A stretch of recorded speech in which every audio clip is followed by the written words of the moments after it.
सम्पूर्णमा नमस्कार। खबर रचना युट्युब च्यानल तथा फेसबुकमा हार्दिक स्वागत छ। म सुरेश खन्ना। हामी अहिले चितवनको भरतपुर महानगरपालिका वडा नम्बर 26 स्थित चोकमा रहेको यो भाइरल ठाउँमा छौँ। यहाँ चाहिँ विभिन्न ठाउँबाट भाइरल ठाउँ नाम खोज्दै चाहिँ यहाँसम्म आइसक्नु भएको छ। धेरैजना मान्छेहरूको भिड भइसकेको छ। यहाँ यो गाउँमा लगभग पर्यटक स्थल शून्य रहेको, पर्यटकहरू आगमन पनि शून्य रहेको ठाउँमा अहिले पर्यटकहरू चाहिँ एकदम रूपमा बढिरहेका छन्। मूर्तिको अगाडि एउटा मूर्ति मात्र भएको कारण यस्तो भाइरल भइरहेको छ।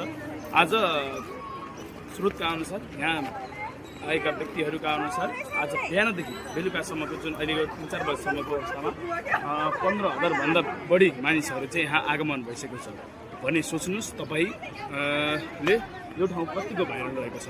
आज विभिन्न ठाउँबाट मानिसहरू नयाँ वर्षको अवसर पारेर